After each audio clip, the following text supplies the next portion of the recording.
Saraba 1975 Element 1 of Republican Family.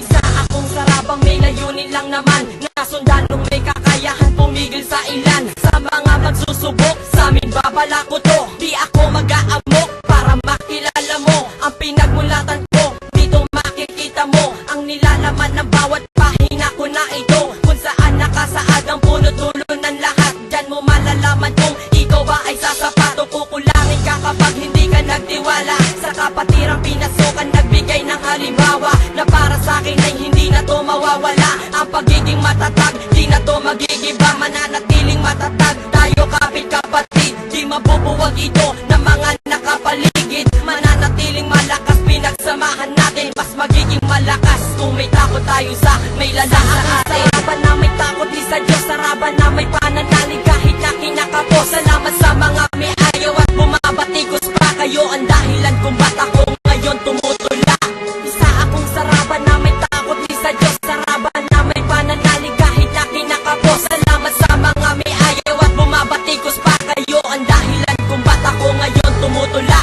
Akala ko walang silbi ang buhay ko noon, na makilala ko kayo ay binago nyo na yun. Saraba ang naging daan sa masukal na daan ko, patungo sa lugar kung saan ako na lang mag-isa na lumalaban sa mga pagsubok ng buhay ko. Puno-puno na samot-saring dahilan na dahilan kung bakit saraba ako napabilang. Kayo ang dahilan kung ba't ako ngayon nahirang mapabilang sa mga pamilya ng Republican na hinahangaan ng marami ng ilang taon. Saraba ang naging tugon kung ba't tumutula ngayon ang makatang may kakayahang sumakop ng damdamin, na kahit sino mang makikinig ay papalarin. Basta maniwala ka lang doon sa may lalang sa atin, baga siya walang iba kundi Panginoon, nag-iisa na may lalang na tumubo sa atin.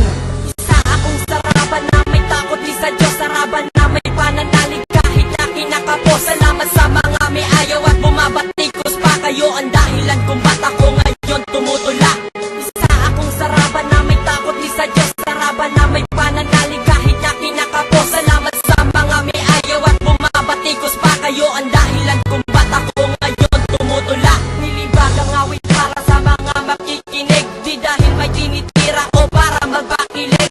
Ang gusto ko lamang ay na tayo magkaisa, upang sa ganun maging isa layunin natin sa isa't isa.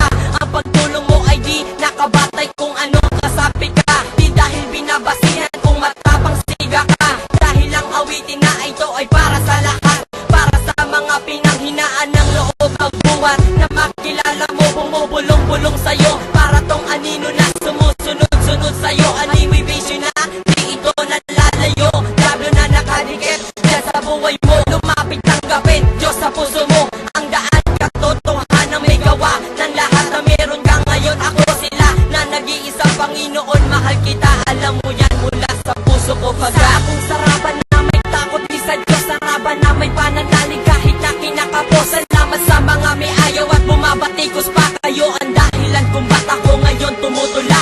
Isa akong saraban na may takot di sa Diyos, saraban na may pananalig kahit na kinakapo. Salamat sa mga may ayaw at bumabatikos pa. Kayo ang dahilan kung ba't ako ngayon tumutula.